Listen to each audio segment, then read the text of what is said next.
और खासकर middle class फैमिलियों में जब उनके बच्चे बहुत बड़ी बड़ी बातें करने लगते हैं तो आमतौर पर मां बाप डर जाते हैं। बुद्ध ने कहा 5 चीजें छोड़ दो, 4 उन्होंने कहा, एक मैंने अपनी तरफ से जोड़ दिया है। उन्होंने कहा 4 चीजें छोड़ दो और ध्यान लगना शुरू हो जाएगा। मन, ध्यान लगना मतलब मन तुम्हारे कब्जे में आना शुरू हो जाएगा। पहली चीज जो सब 95% लोग ये गलती करते हैं, पहली चीज, दूसरों के मन में क्या चल रहा है। सर अपने मन में तो आप देख ही नहीं पाते, दूसरे के मन में। यह एक ऐसी चीज है जो लोगों को बेचैन रखती है। यह मन को भटकाने में सबसे अहम भूमिका निभाता है। बड़े सारे स्टूडेंट, आज मैं 6 बजे शाम को एक वेबिनार ले रहा था कि मेरे घर वाले, एक खान साहब थे, उन्होंने हमसे कहा कि मेरे घर वाले समझ ही नहीं पा रहे हम क्या करना चाहते हैं। भैया ये तुम्हारे घर वाले नहीं, सबके।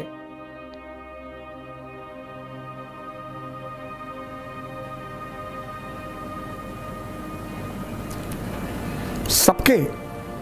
और खासकर मिडिल क्लास फैमिलियों में जब उनके बच्चे बहुत बड़ी बड़ी बातें करने लगते हैं तो आमतौर पर मां बाप डर जाते हैं कि डिस्टर्ब हो गया है। ये छोड़ दो सर ये चीज छोड़ दो, आपके जीवन की 50% दिक्कतें खत्म हो जाएंगी। दूसरे के मन को पढ़ने की कोशिश मत करो।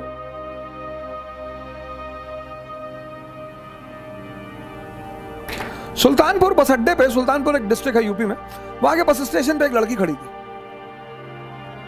उस लड़की के सामने एक लड़का खड़ा हुआ था।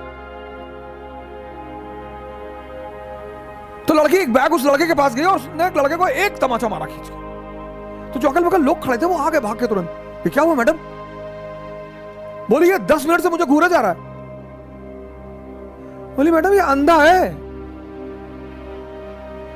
इसकी दोनों आंखें नहीं है मैडम।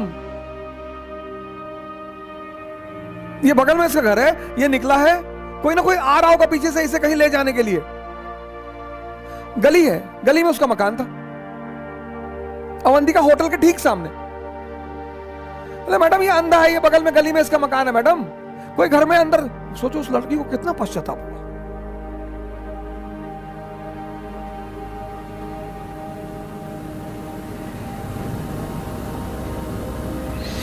दूसरों के मन को पढ़ना छोड़ दो, अपने मन को पढ़ो, अपने। दूसरी की क्या चीज छोड़ दो कि लोग हंसेंगे। सर उनका धर्म है हंसना, लोग हंसेंगे। अगर हम हार जाएंगे तो लोग हंसेंगे, बिल्कुल हंसेंगे सर, क्यों ना हंसे। आप जीत जाओगे तो सजदा भी तो करेंगे। तो पता क्यों हंसते हैं? कि बच गए, नहीं तो इस बदतमीज के आगे सर झुकाना पड़ता। ये जितने ब्यूरोक्रेट हैं, मंत्री वगैरह हैं, ये सोचते हैं कि लोग मेरे सामने सर झुका रहे हैं, मुझे, तुम्हें कोई ना झुका रहा। इनको पता चलता है हारने के बाद, इनको पता चलता है रिटायर होने के बाद, बहुत बुरा पता चलता है सर। ये जितने पद के द्वारा शक्ति वाले लोग हैं, पद, सर जब ये हार जाएं तब आप इनसे मिलो, जब ये रिटायर हो जाएं तब आप इनसे मिलो।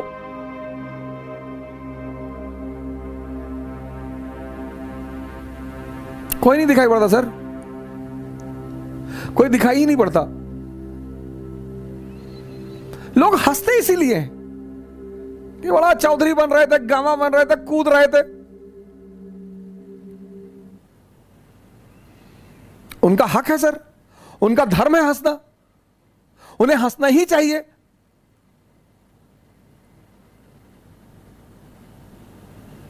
और उस हंसी में एक ऑक्सीजन होती है सर। जब आप कोई काम करते हो और नहीं कर पाते और 4 लोग आपके सामने बैठ के हंस रहे होते हैं तो आप उस समय फील करो, कुछ अंदर ही अंदर एक्टिवेट होने लगता है कि अच्छा, वो शक्ति है सर, वही ऑक्सीजन है। कुछ लोग रोने लगते हैं, कमरे में बैठ के रो रहे हैं, हमारे ऊपर हंस दिए, हम प्री दिए, हमारा नहीं हुआ, हमारी चाची और चाचा सब लोग मेरे ऊपर हंसने लगे। बड़ी अच्छी बात है सर,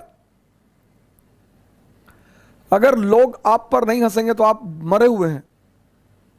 हंसना चाहिए लोगों को, इससे नहीं डरना। तीसरी, एक बहुत खतरनाक काम लोग करते हैं, बहुत खतरनाक, समय काटते हैं। बहुत से लोग दुनिया में हैं जो समय काटते हैं। अरे भगवान, समय तुमको काट रहा है हर पल, तुम क्या समय को काटोगे? समय काटते हैं, समय। मैंने बड़े सारे, सर ये गलतियां तो मैंने भी की हैं सर, मैं इससे इनकार नहीं करूंगा सर। आज मैं इस मंच पे बोलूंगा कि मैंने किया है सर।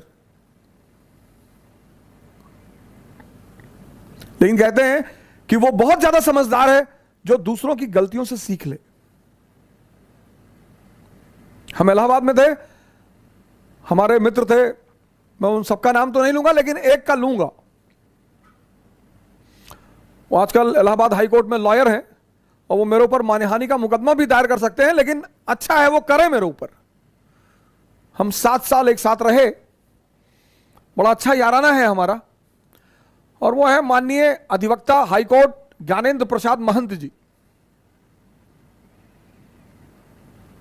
मेहराबाद में रहते हैं, इलाहाबाद में। और हम खेलते थे दहला पकड़, डबल दहला, डबल हाथ। सर रात रात भर खेलते थे सर। ऐसा लगता था कि कितना समय है हमारे पास। एग्जाम खत्म हो गया, लगता था बस खत्म, दुनिया खत्म, अब एग्जाम खत्म हो गया, दुनिया खत्म।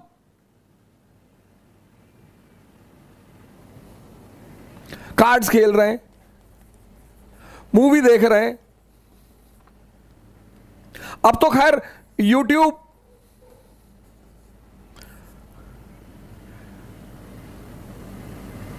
यूट्यूब पे ऐसी ऐसी सीरीज मैंने देखी है, ऐसी ऐसी सीरीज, और उसके व्यूज देखे मैंने।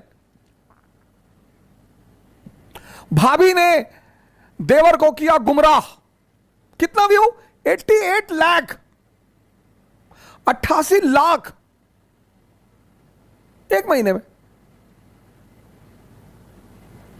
और वहीं पे यूट्यूब पे वीडियो पड़ा है स्वामी राम द्वारा अश्वनी मुद्रा पर चर्चा, उसके व्यू 1.7 थाउजेंड। अश्वनी मुद्रा एक ऐसी चीज है सर जो आपको सुपर पावर बना दे। 1.7 थाउजेंड व्यूज।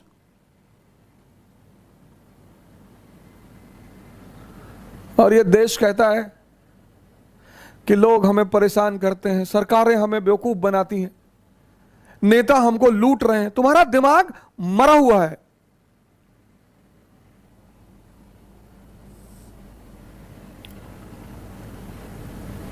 गेम खेल रहे हैं। कौन सा गेम है जो बच्चे बहुत ज्यादा खेलते हैं? Temple run.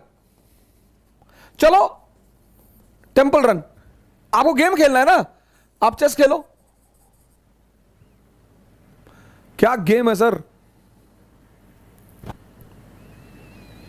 आप चेस खेलो, कोई नहीं है ना, इसी मोबाइल पे खेलो, टॉप लेवल पे खेलना। मैं तो हमेशा हार जाता हूं सर। लेकिन क्या क्या मूव्स आती हैं सर, क्या क्या चाल दिमाग में आती है।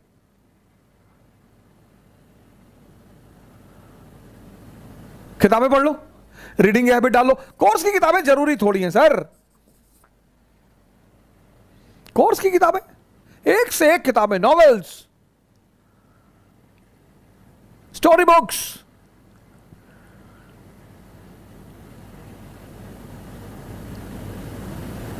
योग कर लो, ध्यान कर लो, डांस कर लो। अगर तुम यहां समय काटते हो, अब तुम ये डिसाइड करना कि समय काटना कहां है। अगर तुम यहां समय काटते हो तो कुछ ना कुछ बेनिफिट तुम्हें होगा, और अगर तुम यहां समय काटते हो तो तुम तो खत्म हो गए ही होगे। समय तुम काटते कैसे हो, यह बहुत इंपॉर्टेंट है सर। समय को तुम कैसे काटते हो, यह बहुत इंपॉर्टेंट है सर, बहुत इंपॉर्टेंट सर। आज जब कोरोना आया तो बहुत लोगों ने योगा शुरू किया। अच्छा भैया, बहुत लोगों ने ध्यान शुरू किया। एक दिन में सीखोगे?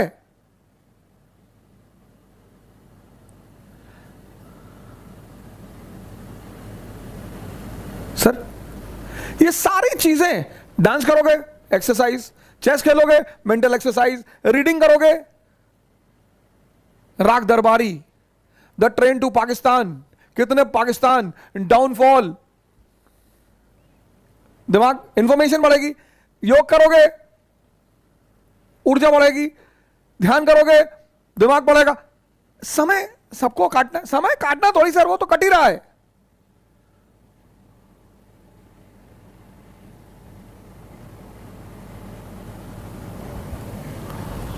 और चौथा, कह रहे भैया हमसे बड़े बड़े लोग नहीं कर पाए। ये मुद्दा लेके बहुत लोग आते हैं, कह रहे भैया राजेंद्र नगर में 5-5 साल से लोग तैयारी कर रहे हैं, 50 साल से कर रहे हो। तो पटियाला की डीएम है अभी लेडी, 22 साल की लड़की है। सैफिन आया था दिल्ली, 22 साल। उसके सामने इसी राजेंद्र नगर में 28 साल के भी लड़के थे, 30 साल के भी लड़के थे। सबके जीवन में परिस्थितियां अलग हैं, सोच अलग है। जो तुम्हें 10 घंटा पढ़ते हुए दिखाई पड़ रहा है, वो हो सकता है किताब में नॉवल रख के पढ़ रहा हो। काली घाटी की चुड़ैल वेद प्रकाश वर्मा, तुम जब भी उसके कमरे के सामने से गुजर रहे हो, तुम देख रहे हो कि बैठा पढ़ रहा है। तुमको टेंशन होती है कि यार कितना पढ़ता है यार ये। तुम किसी कमरे में जाते हो, पता लगा भैया हैं 4 साल से तैयारी कर रहे हैं, 6000 किताब रखे हैं। आता किसी को कुछ ना हो। सर मैंने हजारों लोगों से बड़े छोटे छोटे सवाल किए जब वो मुझसे मिलने आए, काउंसलिंग करने आए। मैं तो छोटे सवाल करता हूं सर, सुल्तान और बादशाह में अंतर बता दो। है सुल्तान और बादशाह में अंतर। अगर आप में से कभी कोई मुझसे काउंसलिंग करने आया होगा, मैंने कभी किसी से बड़ी बात नहीं पूछी, बहुत छोटी। ये 4 चीज ध्यान में रख लो और तुम्हारा मन इतना शांत हो जाएगा। करके देखो, कोई बड़ा नहीं है। मुलायम सिंह यादव अगर यही बात सोच लिए होते कि बड़े बड़े घराने हैं यूपी में, हम एक मामूली से टीचर, यही बात लालू जी सोच लिए होते, यही बात बहन मायावती सोच ली होती, यही बात मोदी जी सोच लिए होते,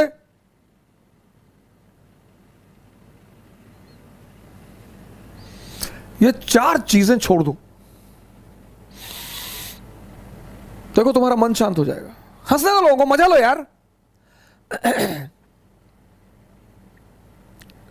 सिर्फ अप्रिसिएशन ही चाहते हो। मैं अपने एक दोस्त की बहन की शादी में गया था, 1997-8 की बात है।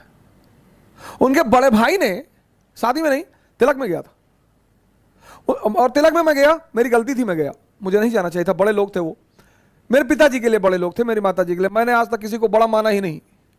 तुम बड़े हो, अपने घर में हो, आप हमें सम्मान करेंगे, मैं आपको सम्मान करूंगा।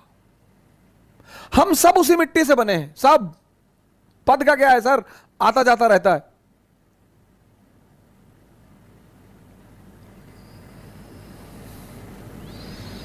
तो मैं उनकी बहन की तिलक में चला गया।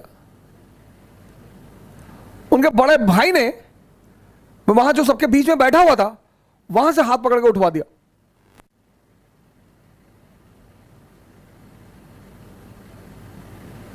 सर मुझे दुख नहीं हुआ, मुझे एहसास हुआ। मुझे दुख नहीं हुआ सर, मुझे एहसास हुआ यार ये तो अपने आप को बहुत बड़ा आदमी मान रहे हैं। मुगलों के खानदान के जो लोग हैं ना, वो रिक्शा चलाते हैं चांदनी चौक पे।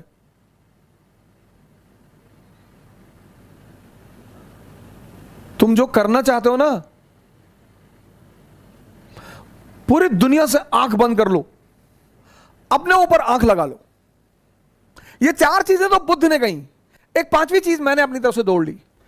शिक्षा को, शिक्षा, एजुकेशन, सिर्फ सिर्फ नौकरी करने के लिए नहीं है सर। प्लीज सर, इस बात से बाहर निकल आओ।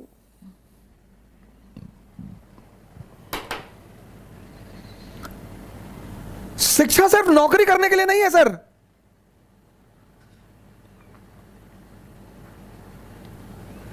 शिक्षा जो है वो सिर्फ नौकरी करने के लिए नहीं है सर। जिस दिन ये देश शिक्षा और नौकरी के संबंध को तोड़ देगा, इसको महान बनने से कोई नहीं रोक पाएगा। इस देश में सफलता का पैमाना क्या है? अरे इनका लड़का डॉक्टर हो गया, तुम पता नहीं क्या पढ़ते हो। अरे हो गया माता जी, बहुत अच्छा है पढ़ने में। हमारे बहुत सारे पेरेंट्सों की आदत है दूसरे के बच्चों से कंपेयर करना। प्लीज,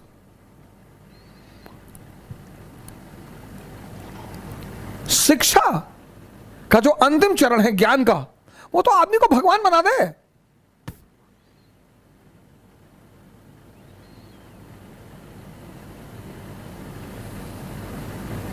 शिक्षा को नौकरी से मत जोड़ो सर। ये 5 काम